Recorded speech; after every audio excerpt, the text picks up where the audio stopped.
சுதந்திரத்தை வாங்கி சொத்து வேண்டாம் அப்படிங்கிறாரு. இந்த நாட்டில் இன்னைக்கு கூடிய பார்லிமெண்ட் இடமும், இந்தியாவில் இருக்கக்கூடிய அரசு கட்டடங்களும், இந்தியாவில் இருக்கக்கூடிய அத்தனை இடங்களும் தொகைகளும் பார்த்தீங்கன்னா அவர்கள் குடும்பங்களுக்கு போயிடலாம்.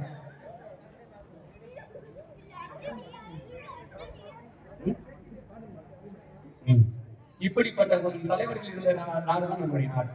சரி, இப்ப நம்முடைய அண்ணன் மாநில தலைவர் வந்து காமராஜர் ஆட்சி அமைக்கணும்னு சொல்றாரு. எதற்காக காமராஜர் ஆட்சி அமைக்கணும்? இதே மாதிரிதான் ஐயா வந்து பாத்தீங்கன்னா இந்திய தேசிய காங்கிரஸ்ல தலைவரா இருக்காரு. வட மாநிலங்கள்லாம் போயிருக்காரு. வட மாநிலங்கள்ல பாத்தீங்கன்னா கூட்டம் நிரம்பி வழியுது. எல்லா தலைவர்களும் பேசுறாங்க. இப்ப நீங்க மோடி பேசுறத கேக்குறீங்க பாருங்க. பேசுறாரு. அங்க உடனே புதுசாரு. இப்ப நம்ம சொல்லிட்டு இருக்கோம் அது முக்கால் எல்லாம் புதுசாரு. அது சொல்றான், ஓ பேச்ச நிறுத்தியா அப்படின்ட்டு அவரை பேசணும் அப்படிங்கிறான். யார? நம்ம காமராஜர் ஐயா. ஏன்ப்பா அவருக்கு ஹிந்தி தெரியுமா, நீ அவரை பேச சொல்றீங்கன்னு போய் பத்திரிகையாளர்லாம் கேட்கறாங்க. உடனே அதுக்கு அவர் சொல்றாங்க, அவர் எங்களை மாதிரி உழப்பு போட்டிருக்காரு, அவர் எங்களுக்காக தான் பேசுவார்கள். புரியுதுங்களா? இப்படிப்பட்ட ஒரு தலைவர், அதாவது மதிய உணவு கொடுத்து கல்வி சாலைகளை திறந்து கல்வியை கொடுத்ததுனால இன்னைக்கு எத்தகைய மாபெரும் வளர்ச்சி நம்ம தெரியும். படிக்காத தலைவர் சொன்னாரு, படிக்காத மேதைகளாங்க. அவர் கொடுத்த கல்வி சாலையில படித்தவர்கள் தான் இன்னைக்கு பெரிய பெரிய பட்டங்களையும் பதவிகளையும் வாங்கிட்டு இருக்கிறாங்க. அதான் சொல்லுவாங்க, எத்தனையோ மேதைகளை உருவாக்கிய பள்ளிக்கூடங்கள் வாக்குச்சாவடி ஆகும்போது கூட ஒரு உத்தமனை தேர்ந்தெடுக்க தலைவருக்கு போதுவான். புரியுதுங்களா?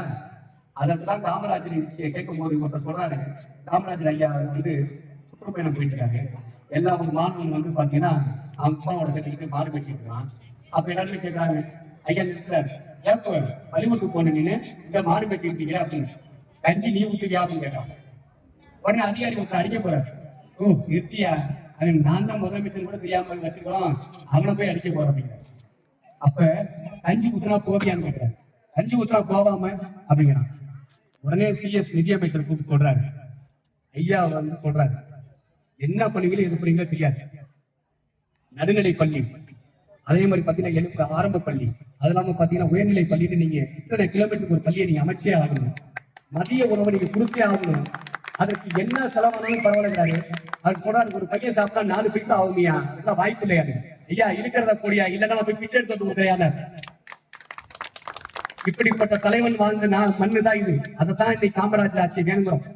இன்னைக்கு காமராஜர் ஆட்சி உதாரணம் ஒன்னே ஒண்ணு, புதூர் புல்லாம்பாடி வாய்க்காலா,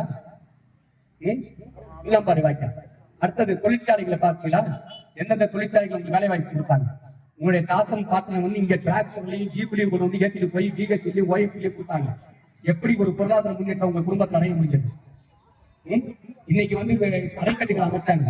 அணைக்கட்டுகளை அமைச்சு ஆறுகளை மாற்றி கால்வாயாக்கி கண்மாயாக்கி உங்க வீடு ஊருக்கு வாய்க்காலை மாற்றி கொண்டு வரோட விளைவு என்ன ஆச்சு? நீங்க 100 நாள்